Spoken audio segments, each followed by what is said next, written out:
Clemson's on a roll. They keep smashing opponents. The latest Wake Forest by 5 touchdowns. They got Virginia coming in on Saturday. Jason Priester's here from the Clemson Insider to break down things for us. Jason, how you doing today? I'm doing pretty well, man. How about you? I'm doing just fine. I know Cade Klubnik seems to be getting better every week. 17 touchdowns on the season, just a couple interceptions, a much better ratio than what he posted last year. And that offense keeps churning out yards and points. Yeah, it's amazing, the kind of growth we've seen Klubnik take, really since week 1 to now. That season opener against Georgia, you're watching that thing unfold, and you're just kind of expecting more of the same because it kind of looks similar to what we saw last year. And then, since then, he's just kind of went on this growth spurt. And I thought we saw another sign of that Saturday. He comes out, slow start, not very accurate on the first couple of drives, overshoots a couple of guys, maybe puts a little bit too much heat on a couple of balls. But after that second quarter, or once the second quarter started, I thought he really settled in nicely, had one of his better games. I think he ended up 31 of 41, went over 300 yards again. But the biggest thing is he's protecting the football. He's making the right decisions. He's not putting it in jeopardy. That's an area he struggled in last year, decision making and fumbling and those kind of things. And he's just been so much better about that this year. It's kind of been fun watching that trajectory.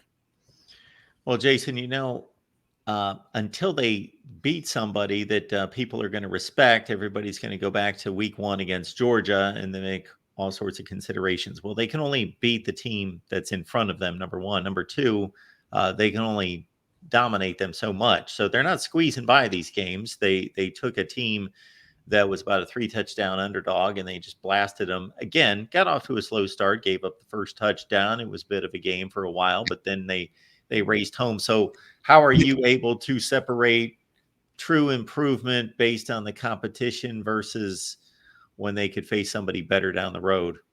That's a good question because, you're not really going to know till you see it, right? And there's no question that these teams they face, they're not premier teams. They're not elite teams by any stretch. But, it's kind of like you touched on. They're going out and doing what they're supposed to do against these teams, something they did not do last year. Go back to the game last year against Wake Forest. Clemson's offense struggled mightily in that game, or the passing game. We're just seeing some signs that this offense is taking on a new life. A lot of it's got to do with the quarterback play. A lot of it's just spread all over. The offensive line is so much better. You just watch Matt Luke work with those guys pregame, and the energy he brings, it's infectious, and it carries over into the games. And then we're seeing wide receiver depth like we've not seen in 3-4 years. 10 different guys caught passes Saturday, and that's kind of similar to what we're seeing week after week after week. And Bryant Westco didn't even play. The guy that's been the go-to guy to stretch the field for him so far. He didn't even play Saturday, and they still had a lot of success throwing the ball around. Like you said, all you can do is go out and do what you're supposed to do against these teams. But we'll start to have a better idea once we get into November. You got road trips to Virginia Tech, road trip to Pitt. I think both those games will tell a lot about, exactly where this offense is. That Pitt team's still undefeated at this point. Pat Narduzzi tends to field a pretty good defense. And then you got to come back home to end it with South Carolina, who's, I know it's not turning into wins, but that defense is good. Their defensive front is really good. They got some good cornerbacks. They've been really good on the defensive side of the ball. So there'll be some tests for them coming up, down the stretch here in the regular season. Yeah, South Carolina is no joke, even though they've lost a couple close ones, LSU, Alabama included. And then, of course, you mentioned Pitt, who wins ugly. They got a ground game going with Des Reed and a defense that's coming on. And that's going to be a huge game to determine who could make a ACC championship game. And just back to the earlier point about the decisiveness of these wins, I would say post Trevor Lawrence, 2021, 22, 23, and now into 24, for those first 3 seasons, it was kind of hit or miss when Clemson was a substantial favorite. They'd go out there. Sometimes they'd take care of business and blow teams out, but especially in 2021, if I'm remembering correctly. But even the last 2 seasons, there are a lot of 24-17 type struggles against those kind of teams where, sure, they won the game. Can't think of too many times they got upset, if it, at all.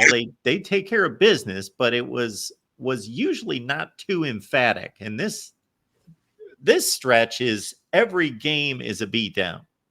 This stretch is reminiscent of what we saw when Trevor Lawrence was at Clemson. You know, in the second half, you'd see the coaching staff just do mass substitutions, go way down the depth chart, walk-ons getting on. There's been a couple of games where they've played over 100 guys. You know, we've not seen that in recent years, 21, 22, 23. It's been a good little while since we've seen Clemson beating teams like this the way they're supposed to do when they're substantial favorites.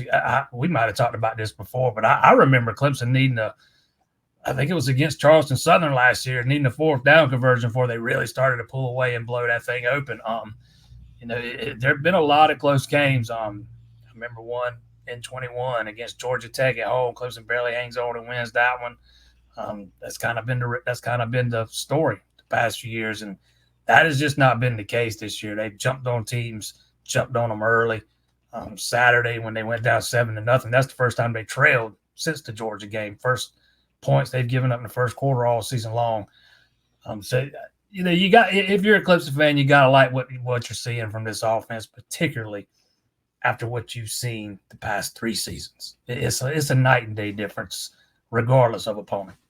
Is Bryant Wesco supposed to be back this week, and how is the injury situation across the board? We'll see if he's back. I saw he rolled his ankle in the Florida State game. I saw him leaving the locker room after that game. Yeah, he had a little bit of a limp, not much of one. With Clemson having a bye week after the Virginia game, I wouldn't be all that shocked to see them try and hold him one more week just to, you know, let him have this week and then the bye week and then have him ready for the stretch run. And Dabo's Sunday night teleconference, he kind of hinted that Wesco might be back this week, and then today he said he's day to day, not week to week. And with Dabo, that could mean 2 days or 2 weeks or 3 weeks. You just don't ever know. So we'll see if he's back this week. It wouldn't surprise me either way. Folks, we appreciate you being here at the Voice of Cattlehead Football. Keep in mind that we go live after every Clemson game with Tiger Paw Craven and Jordan Bowman. They've got a Wednesday show at 8 p.m. Eastern Time, of course, and hit the like button. It helps push this video out into traffic. And, of course, check out Jason's work at the Clemson Insider. There you see the X handle as well.